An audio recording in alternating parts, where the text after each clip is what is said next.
notre deuxième table ronde, IA et apprentissage, révolution pédagogique, point d'interrogation, nous avons le plaisir d'accueillir des experts du monde de l'éducation, de l'entreprise et de la conception d'outils EdTech. Et ils peuvent rester assis toute la table ronde. Ils vont explorer pour nous les impacts de l'intelligence artificielle sur les méthodes d'apprentissage et d'enseignement, ainsi que les opportunités et les défis que représente l'IA dans le domaine éducatif. Alors pour ce faire, j'ai le plaisir de passer le relais à Christian Napiarella, qui est membre de Copain, qui animera cette table ronde.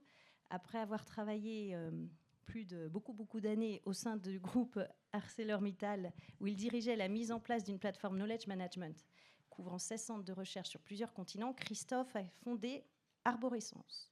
Il peut ainsi mettre à profit ses expertises en KM auprès des organisations et entreprises dans ce domaine crucial. Vous pourrez lui poser des questions plus tard, puisque maintenant, bienvenue à la table ronde 2.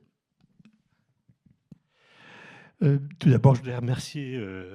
J'ai le plaisir d'accueillir ce soir 3 experts, chacun dans son domaine, qui nous ont fait la gentillesse et l'amitié de venir ce soir. Tout d'abord, Philippe Moore, qui est cofondateur de Didasque. C'est un LMS qui combine à la fois l'IA et les sciences cognitives. Donc on aura cet aspect outil. Et puis on a Nathalie Hector, qui est directrice de l'innovation et du Learner Experience à Schema Business School, qui nous parlera justement de la déclinaison au niveau de l'éducation, des outils éventuellement, mais pas que. Et puis l'aspect industriel, l'aspect entreprise avec Arnaud de Keolis. C'est une entreprise franco-québécoise de 68 000 personnes sur 13 pays, spécialisée dans les transports publics de personnes, avec des implantations en France, notamment à Lyon, à Bordeaux, à Orléans. Je fais un clin d'œil aux Orléanais, mais également en Australie, aux États-Unis, en Inde, et puis en Chine, où vous gérez le métro de Shanghai. Donc aujourd'hui, on va parler, et maintenant on va parler de IA et apprentissage. Est-ce que c'est une révolution pédagogique, avec un point d'interrogation? Et j'ai envie de poser d'abord la question à Philippe. Dans le domaine de la EdTech, est-ce vraiment pour vous une révolution pédagogique? Et puis une deuxième petite question que j'ai envie de vous poser également, quel est l'apport des sciences cognitives par rapport à l'utilisation d'une IA toute seule? Bonjour, enchanté d'être là ce soir. Donc, alors pour répondre à la question, je dirais que ce qui est assez drôle dans l'EdTech, c'est que c'est un secteur où on nous annonce très régulièrement des révolutions. On l'a vu avec les premiers outils de digitalisation qui étaient déjà présentés comme une révolution dans l'apprentissage, le simple fait de pouvoir digitaliser les apprentissages, la société de la connaissance, on en a un petit peu parlé lors des différentes interventions. Ensuite, on a eu, par exemple, le social learning, l'apprentissage collaboratif par les pairs, qui a aussi été annoncé comme une révolution. Au final, quasi l'intégralité de ces technologies a eu cet effet qui était un petit peu ce qu'on évoquait tout à l'heure avec le cycle de la hype, avec au départ beaucoup d'engouement et ensuite des déceptions et puis finalement une maturation dans l'usage où on était plutôt content, mais ça n'était pas la révolution annoncée. Et de manière étonnante, je dirais que l'IA, pour le coup, c'est la vraie révolution. C'est celle-là, on nous l'a beaucoup annoncé, mais celle-là, elle a un rôle révolutionnaire à jouer dans l'EdTech. Et je vais expliquer pourquoi. C'est précisément, à mon sens, parce que c'est justement une révolution pédagogique. Et je dirais même que c'est la révolution de la pédagogie. En fait, ce qu'il faut comprendre, c'est quel est le statu quo aujourd'hui dans le e-learning et la transmission de connaissances. Le statu quo, c'est que quand on veut transmettre une connaissance interne, soit on va faire appel à des experts de la formation qui vont retranscrire la connaissance des experts dans des formats digitaux ou présentiels qui seront efficaces, soit on va faire appel aux experts eux-mêmes. dans un cas, est assez coûteux et crée, on va dire, des goulots d'étranglement dans l'organisation. Le second mène vraiment à ce problème de la pédagogie, qui est qu'en fait, les experts dans les organisations ne sont pas justement les plus pédagogues, parce qu'en fait, la pédagogie est quelque chose de complexe. La pédagogie est quelque chose qui, notamment, est en fait lié à toute la différence entre l'information et l'apprentissage.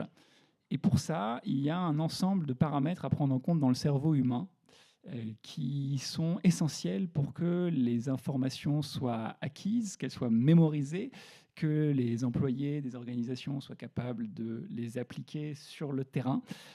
Et en fait, il y a énormément d'éléments qui rentrent en jeu là-dedans. Je pense que le meilleur exemple, en prenant les sciences cognitives en ligne de mire, c'est tout ce qui se passe, par exemple, autour des connaissances préexistantes. On oublie souvent les connaissances préexistantes, mais quand on va former des gens au management, par exemple, au management, en fait, on a tous des idées reçues sur comment on doit manager. On a tous des idées reçues sur comment on doit interagir avec ses collègues et ses collaborateurs. Certains sont plus directifs, d'autres sont plus dans l'écoute.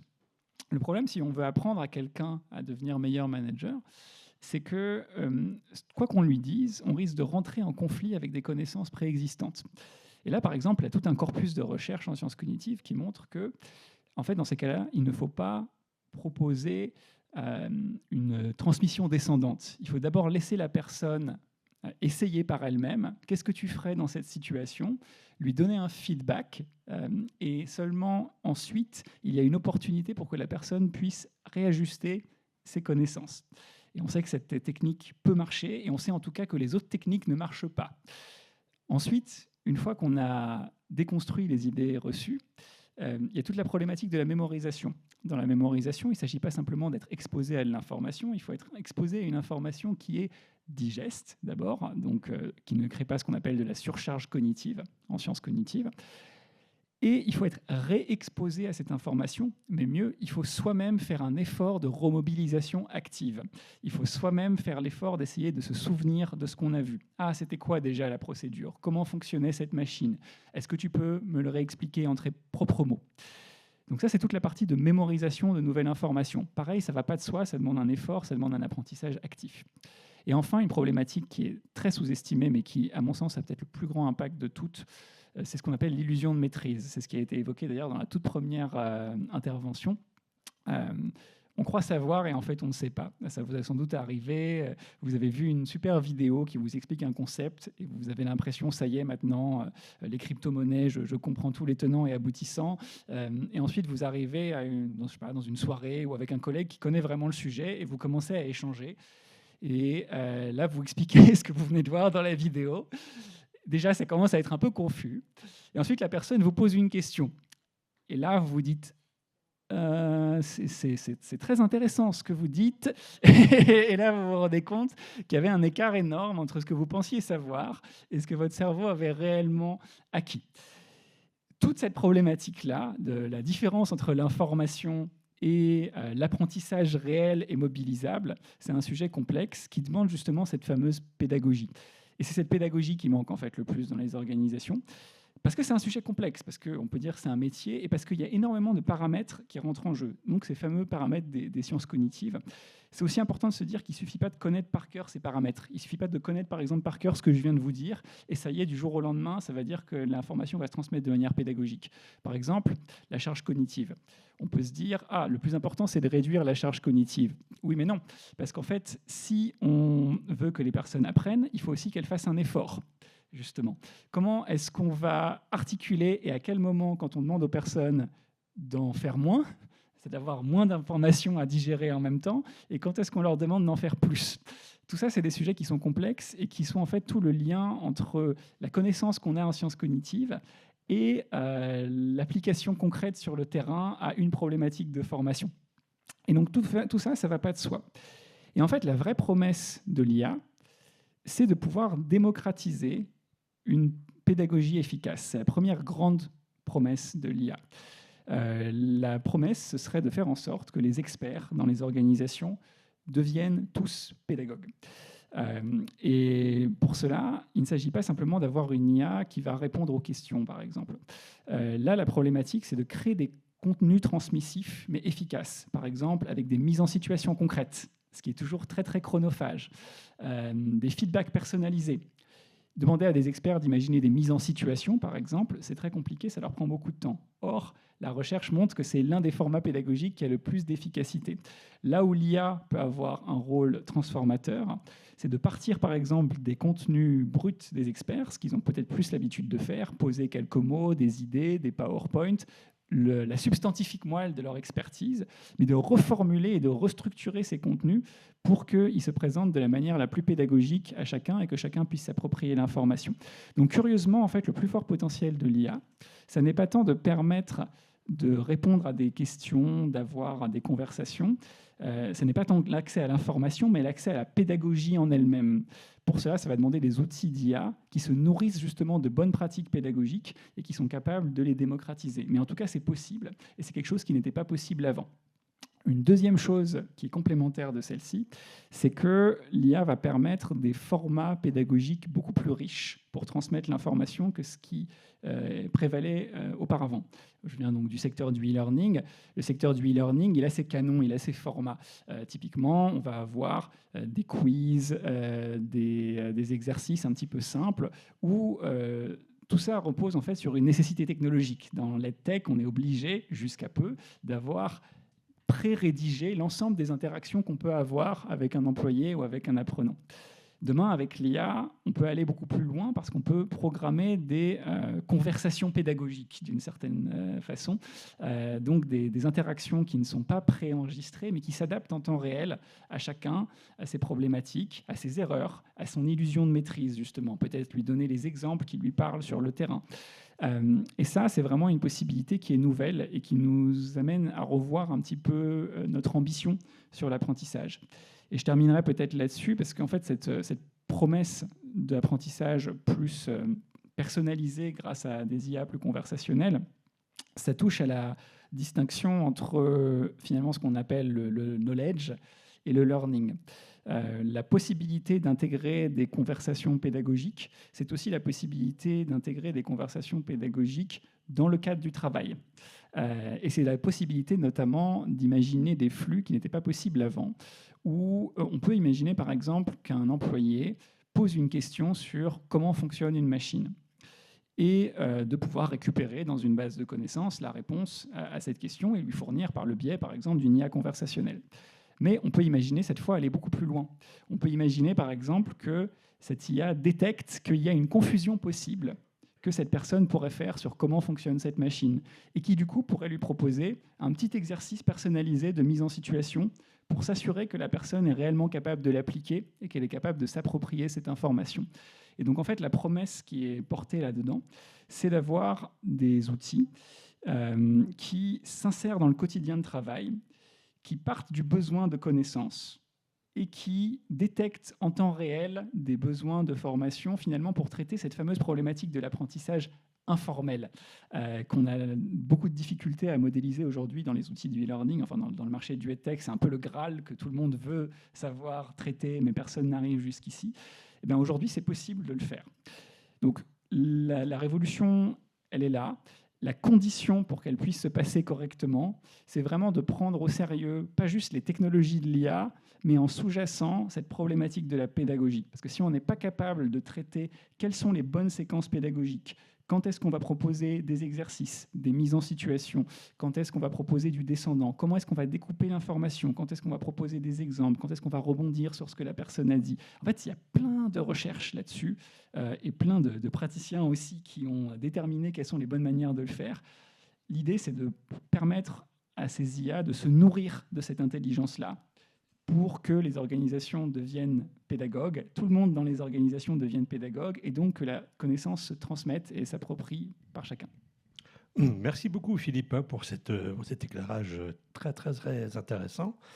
D'avoir expliqué les relations, notamment avec les sciences cognitives et les nouveaux outils dont tout le monde parle, tout le monde croit connaître, mais on est loin d'avoir le même apport par rapport à toutes ces solutions de EdTech qu'on peut trouver. Moi, je disais récemment qu'il y avait l'année dernière 250 entreprises de EdTech sur le marché.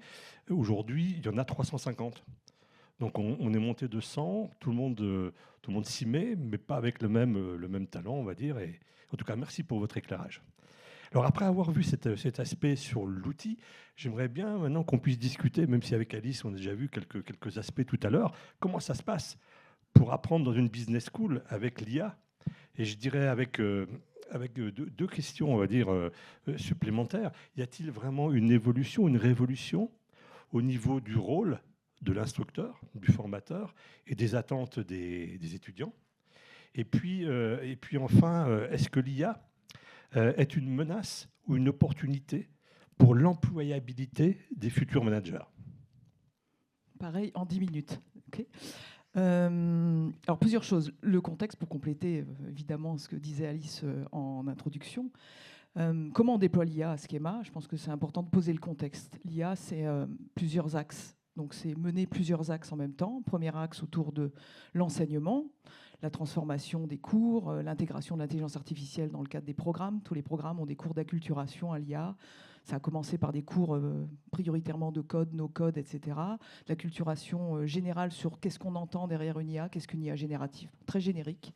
Et puis plus on avance dans les parcours, plus les cours vont être spécialisés. Le but étant de mettre en pratique et de voir en tant que futur manager comment on va intégrer l'IA for business. Donc, par exemple, comment on fait du trading en intégrant de l'IA quand on est dans un master en finance, quand on est dans un master en RH, comment on peut se faire accompagner par l'IA pour le recrutement, par exemple.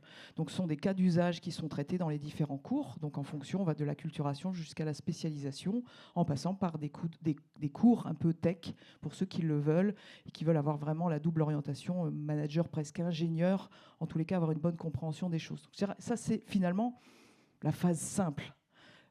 Par contre, c'était intéressant en 2019 de créer ce centre d'intelligence à Montréal, parce que ChatGPT est sorti 3 ans plus tard, donc ça veut dire qu'on avait un petit coup d'avance, et fort heureusement, parce que ensuite la deuxième partie est pas simplement de déployer les cours, il fallait aussi être capable de commencer à réfléchir autour de solutions qui vont permettre d'aller vers cette fameuse personnalisation, parce que c'est ça aussi la promesse de l'IA. Ceux qui l'utilisent dans une vraie réflexion de fond, c'est comment on va personnaliser la formation. Et donc c'est un levier incroyable quand on a une hétérogénéité des publics, des étudiants aussi qui viennent de différents endroits du monde, qui n'ont pas forcément eu les mêmes méthodes d'apprentissage. Donc c'est un moyen de lisser aussi pour arriver dans la salle de cours et d'être prêt pour être encore plus performant en employabilité à la sortie. La personnalisation, c'est un autre sujet. Donc, Schema a fait le choix de déployer un tuteur IA, un peu comme un coach sportif. Le but étant d'être présent à 3 moments très importants de la scolarité de l'étudiant. La remise à niveau, première étape. Donc, c'est comment, justement, à travers différentes solutions, on va être en capacité d'accompagner l'élève pour que le jour J, au démarrage de cours, il ait les bons prérequis pour réussir. Typiquement, non négligeable sur un certain nombre de cours. Donc remettre les étudiants sur des fondamentaux de mathématiques leur permet d'être plus performants. Et on a pu voir aussi l'impact que ça a eu sur des cours de comptabilité ou autres. On a aussi déployé donc ce tuteur sur la partie accompagnement pendant les cours. Donc, Frédéric est sorti juste à l'instant, mais dans le cours de géopolitique, on a déployé depuis l'année dernière un tuteur qui accompagne l'étudiant à résumer ses cours, à résumer des contenus, à compléter ces contenus par un chat directement avec des prompts qu'on a employés et sur lesquels on a complété par du GPT. Et puis, on a aussi une préparation aux examens, génération de plans de révision. Voilà, je veux réviser sur 3 semaines. Je pars des contenus du professeur et je génère un plan de révision plus ou moins difficile. Et enfin, je peux générer des QCM automatisés qui me permettent aussi de m'entraîner de façon à ce que le jour J, je réussisse mieux mes épreuves pendant les épreuves. Et je valide un peu mes connaissances, donc ça me permet d'avoir des points de repère. D'où le coach sportif, parce que le but, c'est vraiment que l'étudiant l'utilise un peu dans sa poche, et puis à tout moment, en forme de micro-learning, en fait, quelque part, soit en capacité de pouvoir se tester en permanence, d'évoluer et d'être très bon le jour J. C'est déjà beaucoup. À côté de ça, on a un gros boulot aussi, évidemment, d'utilisation de l'IA dans l'école, en termes d'école au sens entre guillemets, entreprise, comment on transforme l'institution à travers l'intégration de l'IA. Donc ça a été une chaire avec Microsoft et le déploiement notamment de Copilot, c'est en cours. C'est aussi évidemment des formations et là je vous rejoins sur ce qu'on a entendu depuis ce matin, depuis cet début de conférence, sur les usages qui sont des formes de test and learn avec les collaborateurs, des moments qui sont donnés pour leur permettre en fait aussi de tester, de partager dans des logiques de communauté. Et là, on a tout le travail évidemment avec Laurence autour du partage pour que le plus grand nombre évolue et utilise en fait ces différents outils. Donc ça, je dirais, c'est la base, c'est le premier élément qui est fondamental et sur lequel c'est d'énormes investissements, autant humains que financiers, évidemment. Après, la deuxième question, révolution. Oui et non. La première chose, je pense que c'est une excellente nouvelle pour les pédagogues, c'est que l'intégration de l'IA nous permet de revenir sur les bonnes questions de la pédagogie. Je crois qu'il y a une très très bonne nouvelle. Alors une très mauvaise pour les élèves, c'est que ChatGPT, c'est la pire des nouvelles pour eux, parce que finalement, Alice le disait, on peut penser que c'est une solution de facilité, mais bien au contraire, parce qu'on sait tous que pour avoir cette qualité d'esprit critique ou la capacité à l'utiliser correctement, déjà, il faut être capable de poser les bonnes questions et il faut surtout avoir une bonne connaissance. Je pense qu'on a tous utilisé ce type d'outil. Si on n'est pas en maîtrise des questions que l'on pose, cet outil devient une vraie problématique. Donc ça veut dire que nos étudiants, là où ils pensent que ça va simplifier leur vie, il faut qu'ils soient au même niveau de connaissance en se disant que potentiellement, ils n'ont plus besoin d'apprendre. Donc ça, c'est vraiment un point qui est crucial, parce que cet esprit critique ne se développera aussi que s'ils ont cette bonne connaissance. Donc il faut être sur les fondamentaux de la connaissance pour pouvoir, théorique, pour pouvoir en fait être en capacité d'interagir avec une intelligence artificielle. Donc, révolution, non, parce que quelque part, on revient au grand principe de la pédagogie. Je veux dire, ça remet aussi en place d'autres formes de relations à l'étudiant, beaucoup plus d'oralité. L'oral avait un peu perdu sa place pendant un certain nombre d'années. Aujourd'hui, cette relation directe, le fait que les connaissances s'évaluent aussi différemment, on revoit aussi les modalités d'évaluation. Ça, c'est un élément qui est intéressant, de façon à ce que ces modalités d'examen, comme elles bougent, automatiquement, on va attendre de l'étudiant un autre positionnement, un autre regard sur les sujets. Et puis, hybridation dit aussi croisement des regards. Et donc, c'est aussi une capacité à générer des examens qui sont d'un autre ordre, où finalement, on peut prendre un sujet comme la crise Ukraine-Russie et la voir sous l'angle de l'économiste, sous l'angle de la personne qui fait de la géopolitique, du développeur, enfin des finances, tout ce qu'on veut. Finalement, le point, il n'y a pas de réalité. Un manager, c'est ça, c'est quelqu'un qui va à un moment donné être capable de prendre la bonne décision, qui va être celle qui est au moment précis pour cette entreprise-là, la bonne décision. Et ça, c'est finalement ce qu'on est en train d'apprendre aux schémiens, quelque part, dans leur positionnement, d'être en capacité de pouvoir donner la bonne réponse à l'instant T. C'est peut-être pas la bonne, mais en tous les cas, à cet instant-là, il faut avoir été en capacité d'avoir cette vision, cet esprit critique. Donc c'est tout le gros travail qu'on mène, évidemment, avec Alice et les équipes. Donc c'est quand même une révolution malgré tout, parce que oui, la position du professeur est en train de changer, nos étudiants sont en train de complètement évoluer, ça repositionne la question d'un campus, ça re-questionne évidemment la question de l'amphi. Est-ce qu'on vient dans un amphi pour entendre un cours descendant? La réponse est non. On prépare les cours aujourd'hui. On prépare à travers typiquement ce coach sportif qui est à côté de vous, qui vous amène à poser un certain nombre de questions. Donc c'est en train de véritablement totalement transformer la relation au professeur. Mais par contre, c'est plutôt un bon moment, parce que ça colle évidemment, et je fais le lien avec la dernière question sur la partie liée à l'employabilité. Tout simplement, il y a aussi une évolution de la société. Tout ça arrive dans une espèce de logique cohérente de l'employabilité aujourd'hui. C'est quoi? C'est apprécier des compétences. Donc cette approche par les compétences qu'on est en train de mettre en place, eh bien, elle va effectivement avoir son socle historique des connaissances des sciences du management, auquel on va ajouter apprendre à apprendre, l'esprit critique, la créativité, que ça ne va pas forcément se faire uniquement dans la classe, mais évidemment dans différents endroits autres, voire hors les murs. Ça va être capable de mesurer tout ça. C'est aussi la capacité à intégrer des soft skills. Et puis, c'est d'autres formes d'intelligence complémentaires à l'histoire des mémoires, de la logique et des mathématiques. Aujourd'hui, il y a d'autres formes d'intelligence. Parce que, et je finirai là-dessus, Ethan Mollick, qui est un professeur à Wharton, a parlé de co-intelligence.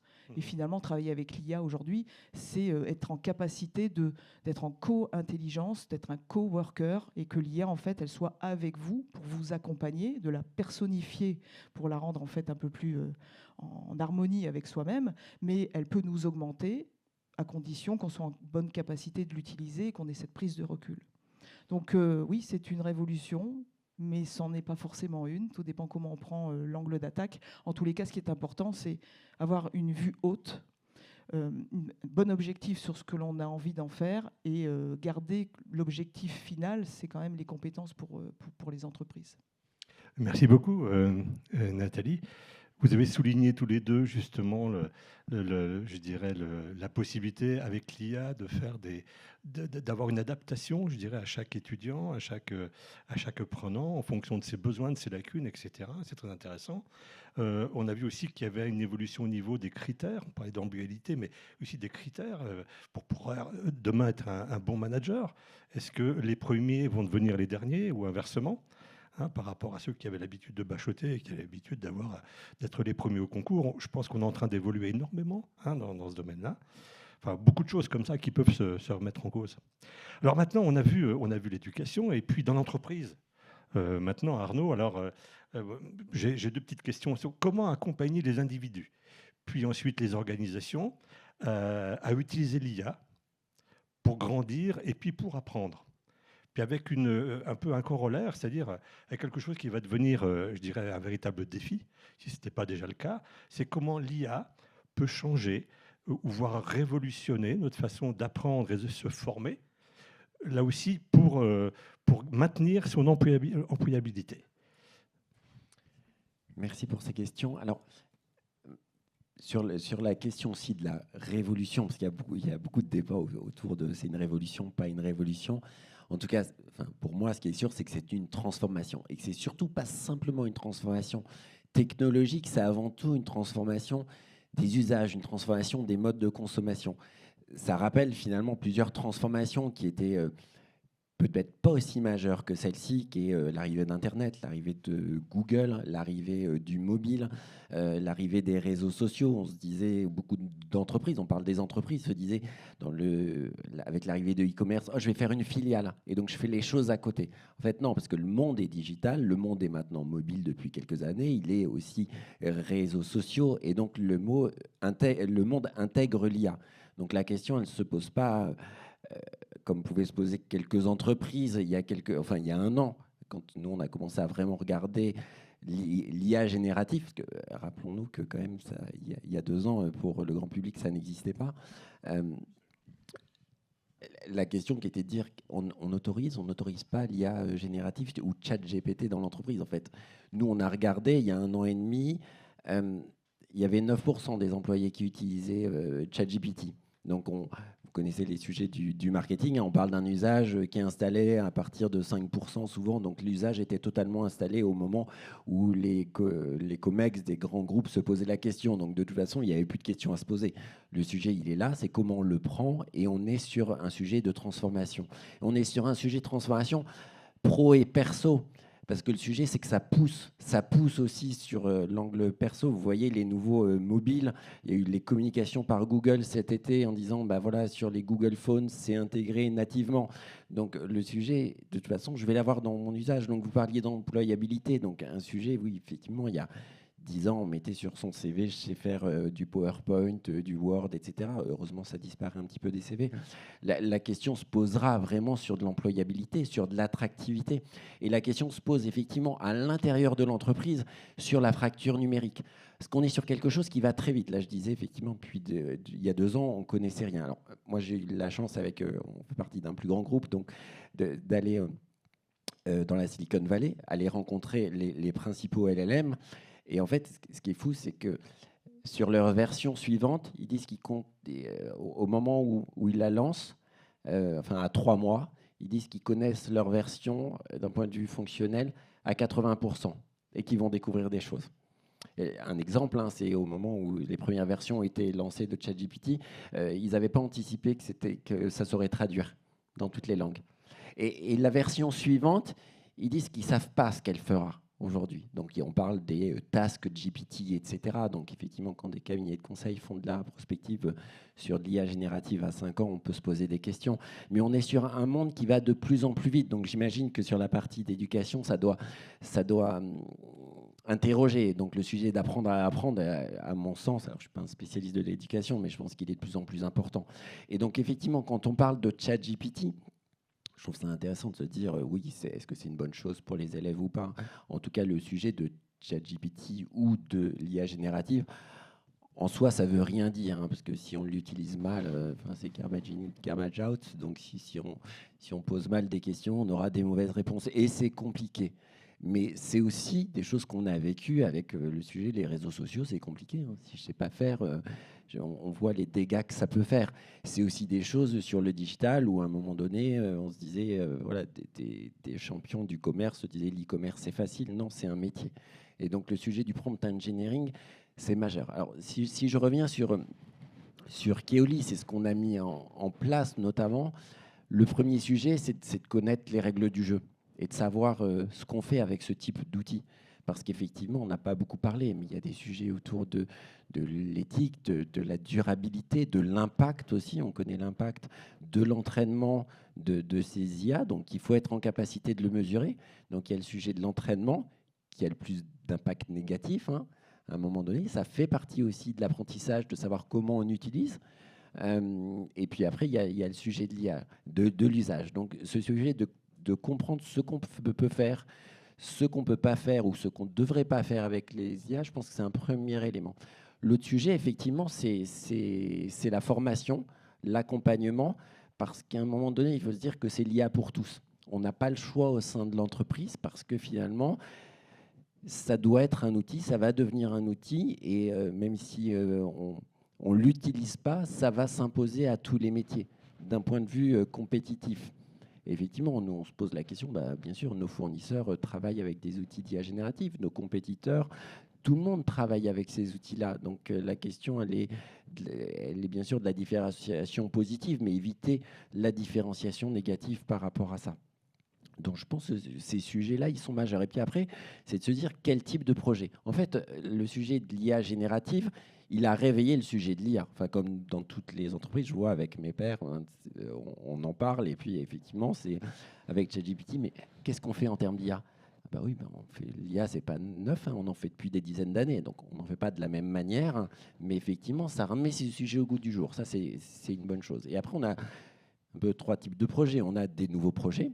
On a finalement l'utilisation de l'IA générative pour travailler de la même manière, mais de manière un peu plus efficace. C'est-à-dire on ne va pas toucher au processus, mais sur des bouts de tâches, finalement, on va utiliser l'IA générative, l'effet miroir, le coach. Et puis, il y a des moments où on peut se dire peut-être qu'on doit mettre les choses à plat et repenser nos processus. Ça, c'est intéressant aussi parce que finalement, là, on remet les choses à plat en se disant on est un peu plusieurs dans la pièce avec des agents à qui on donne des rôles. Et donc ça marche, c'est des choses qui repositionnent et font repenser les différents métiers. Donc c'est toutes ces questions, à mon sens, qu'on se doit se poser. Et après, les premiers cas d'usage intéressants, alors on est sur des sujets de knowledge management, ça tombe bien, mais c'est forcément les sujets de knowledge management. Parce que ce sujet, j'ai bien aimé la courbe, mais effectivement, vous connaissez tous mieux le sujet que moi, mais la difficulté du knowledge management à avoir des documentations, des documents à jour, retrouver des informations qui peuvent se contredire. Parfois, on a des sujets de cohérence de l'information dans différents documents. Et de se dire comment aller chercher l'information, ça, pour le coup, l'IA générative, c'est un outil magique. Donc, on est sur un cas d'usage qui permet il faut toujours sur ces un peu de transformation, notamment technologique, avoir effectivement des premiers cas d'usage qui marchent pour pouvoir convaincre. Et effectivement, le sujet du knowledge management est assez magique pour ça, pour accompagner finalement les équipes. Un autre point, moi, qui me semble important, c'est de se dire que, pour revenir sur ce sujet de fracture numérique qu'on peut avoir, tellement la rapidité d'adoption, la rapidité aussi de nouvelles versions est différente. On a des collaborateurs qui vont nous dire c'est mon premier outil bureautique, et puis d'autres qui ont le même métier juste à côté et qui ne savent pas s'en servir. et qui ne comprennent pas vraiment, comme beaucoup de gens, comment fonctionne l'IA. Et effectivement, il peut y avoir une frustration à ça, hein, de se dire comment on donne les clés de compréhension de ce qu'est une IA, et ça va tellement vite, c'est que certains peuvent avoir peur de poser la question. Et on a cette fracture-là. Donc ce sujet, c'est le rôle finalement aussi du top management de s'approprier ces outils-là pour être en capacité effectivement d'insuffler, de faciliter les choses et de démocratiser cet usage. Et ça doit passer vraiment par une forte compréhension des mécanismes et puis un niveau minimal de savoir-faire. Merci beaucoup, Arnaud. Je pense qu'on a fait... Merci. Et place aux questions. Est-ce qu'il y a sûrement des questions? Oui, super.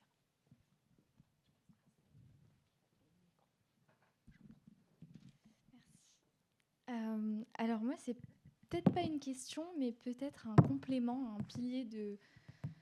Oui, pardon. Je suis Amina Yasmine, je suis alumni Schema, toute jeune donc, et j'ai développé ma start-up cette année. Donc je suis très intéressée par tout ce qui est technologie, knowledge management, enfin tous les sujets m'intéressent. Et il y a un point qui m'avait l'air très important de vous partager, c'était, je crois que Nathalie a mentionné tout ce qui avait été mis en place d'apprendre à désapprendre. Alice aussi avait parlé de discerner le vrai du faux. Moi, ce que j'ai envie d'ajouter comme pilier, c'est toucher en fait à son don de discernement pour arriver à avoir plus de clarté, de clairvoyance sur la véracité de ce qui nous est proposé. Et donc, bon, c'est facile de le dire, mais j'ai cherché du coup sur Internet comment s'acquiert le discernement, et je suis tombée uniquement sur des notions assez ésotériques de la chose. Donc le discernement passe par l'écoute de Dieu, c'est la première phrase qui apparaît dans la recherche. En cherchant l'aide de l'Esprit Saint, nous devons d'abord reconnaître que Dieu est la seule source de sagesse. Donc voilà, je ne dis pas qu'il faut se convertir à quoi que ce soit, mais on a tous cette capacité de discernement si on apprend à s'écouter, à écouter son intuition et à pouvoir discerner justement le vrai du faux dans ce monde où il y aura beaucoup de faux. Donc voilà, merci. Merci. Vous voulez réagir ou...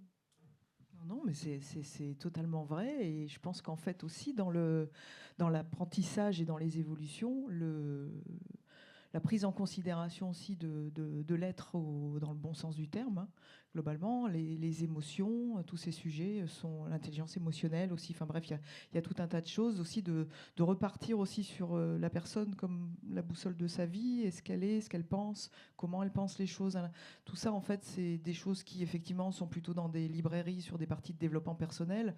Malheureusement, parce que aujourd'hui, c'est hyper important. On a aussi besoin d'avoir des personnes épanouies qui qui ont une bonne connaissance d'elles, dans la bonne valeur de la connaissance de soi, pour pouvoir aussi évoluer avec cette logique de discernement. Et je pense que c'est, après tout un tas d'années où on a vu les Miracle Morning et compagnie, qui sont certes une façon de parler de ces choses, la possibilité de repositionner ces différents sujets de manière véritablement... sous forme de compétences pour que les élèves, jeunes managers ou ceux qui font de l'exec education puissent en fait se poser ces questions-là à un instant T. On se le fait souvent quand on vieillit, à 40 ans, on pense à se poser sur ces types de questions. Je pense que c'est un peu plus difficile pour des jeunes de 18-20 ans de se questionner sur ces points. Par contre, on peut leur amener au moins des petites graines qui leur permettront d'être utiles dans le cadre de cette logique de discernement qui est essentielle, évidemment. Ouais. Merci. Martin.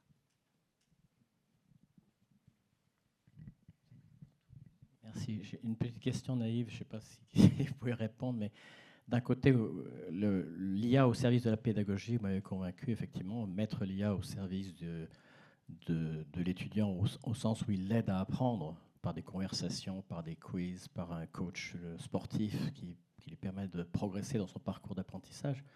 Donc ça, on comprend bien l'IA au service de la pédagogie, mais comment est-ce qu'on se prémunit de l'étudiant fictif?